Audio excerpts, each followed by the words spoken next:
स्व अनुशासन हो तो जीवन में किसी भी मुश्किल को पार किया जा सकता है। ऐसा ही कर दिखाया है जोधपुर के मोगड़ा ग्राम पंचायत के लोगों ने। इस गांव ने कोरोना की जंग लगभग जीत ही ली है, लेकिन ये संभव होना इतना आसान नहीं था।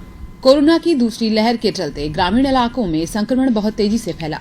अप्रैल के अंतिम सप्ताह में जब संक्रमण अपनी रफ्तार पकड़ रहा था, उस समय जोधपुर के मोगड़ा ग्राम पंचायत, जिसमें 4 गांव मोगड़ा कल्ला, मोगड़ा खुर्द, शेखानाडा और श्री राधेश्वर नगर हैं, भी दूसरी लहर से अछूता नहीं रहा। इस 15,000 की आबादी वाले ग्राम पंचायत में जब संक्रमण फैला तो 10 दिनों में ही 8 जनों की मौत हो गई।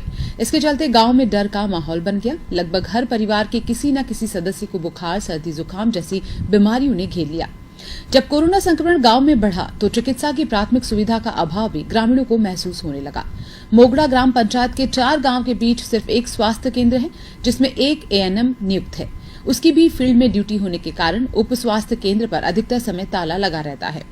पूर्ण रूप से चिकित्सा सुविधा उपलब्ध नहीं होने के कारण कोरोना के लक्षण दिखाई देने पर कोरोना जांच के लिए दूसरे ग्राम पंचायत के 10 किलोमीटर दूर गांव सालावाल जाना पड़ता है। 15,000 की आबादी वाले इस गांव में ना तो बेड की व्यवस्था है, ना ऑक्सीजन और ना ही एम्बुलेंस। ऐसे में जब कोरोना संक्रमण से लोग गंभीर रूप से ग्रसित होने लगे और ऑक्सीजन की आवश्यकता पड़ी तो ये सुविधा जुटाने में ग्रामीण नाकामयाब रहे।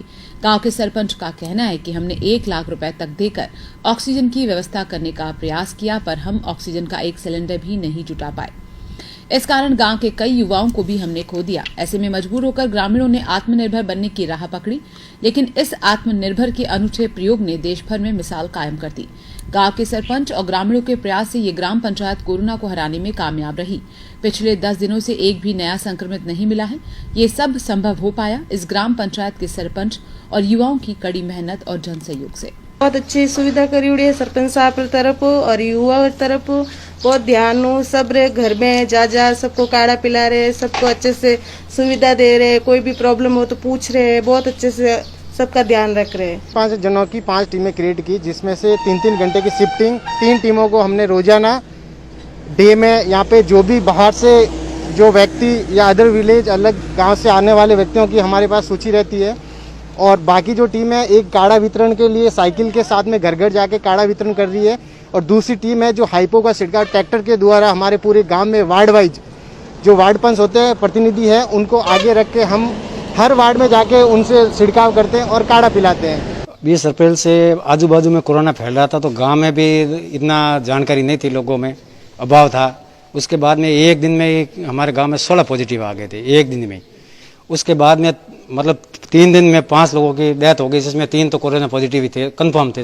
तो हमने वो किया, फिर हमारे 25 युवा आगे सवे चलकर अपने हिसाब से उन्होंने साथ दिया और हमने पूरे गांव को ये बंद करके बैरिकेड लगा के जो मुख्य मार्ग है वहाँ आवन जावन को रोक दिया, और हर किसी को रोक कर पूछ कर बिना काम के किसी को एंट्री नहीं दी, और घर घर सर्विस करवा के उनको दवाई पहुँचा कर और हर घर का डेटा लेकर हमने ये इस टाइप का माहौल बनाया कि लोगों में आत्मविश्वास जागा। लोगों ने खुद ही अपने आप को आइसोलेशन कर दिया, और गांव वालों ने, दुकान वालों ने, पूरे ने फुल सहयोग करके अपने गांव को आज की तारीख